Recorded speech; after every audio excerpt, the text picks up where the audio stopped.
Araw guys, ngayon magluluto na naman tayo ng inununan guys. Ano yan sa Tagalog guys?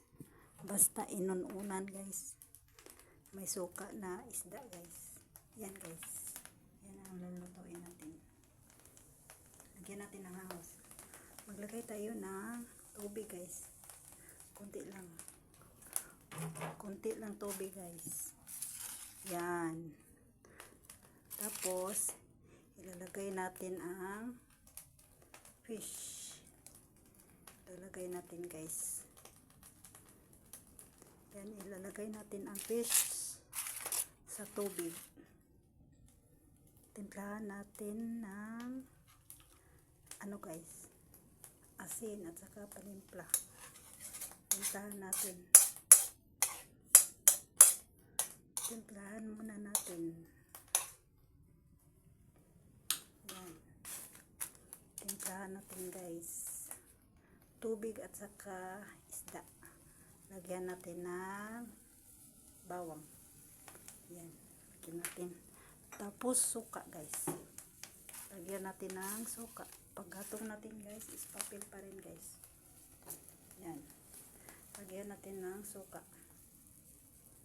Yan, suka na yan, kunti lang. Pwede rin dagdagan nyo ng ano guys, ng soy sauce ang inununan nyo. Yan, kunti lang para masarap. Yan guys, napalong ano natin guys, yung panggatong. Yan. Tapos takpan natin guys. Ay, mekos-mekos muna guys. Mekos-mekos na yan. Mekos-mekos na yan. Mekos-mekos. Mekos-mekos. Yan. Mekos-mekos na yan guys. Simpleng pagluluto ng inununan guys. Ano yan sa Tagalog guys? Inununan. Takpan natin guys para maluto yan. Takpan natin. Takpan natin guys, ang bango. Bango-bango guys.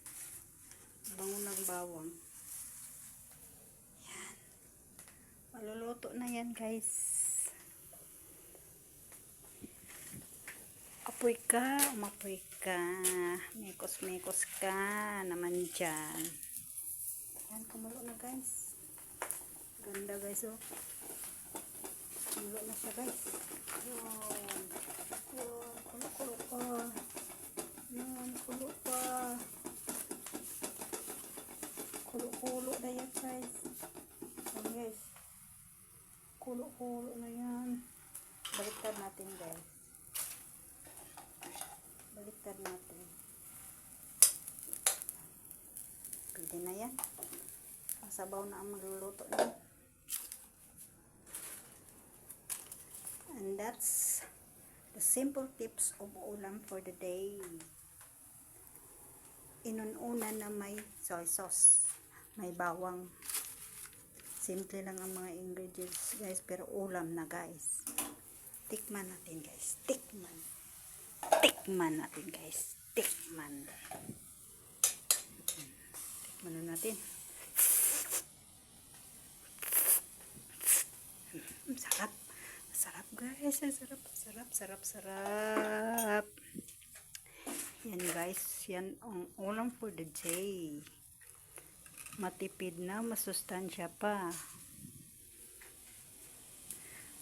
And that's for my video today guys. Don't forget to subscribe my channel. Don't forget to like and share. Simpleng pagluto ng mga pagkain guys ang akin guys. Ayoko ng mga twist guys. Mga over na cooking guys. Simple lang pero masustansya guys. Okay na. Babush guys, babush. See you next time.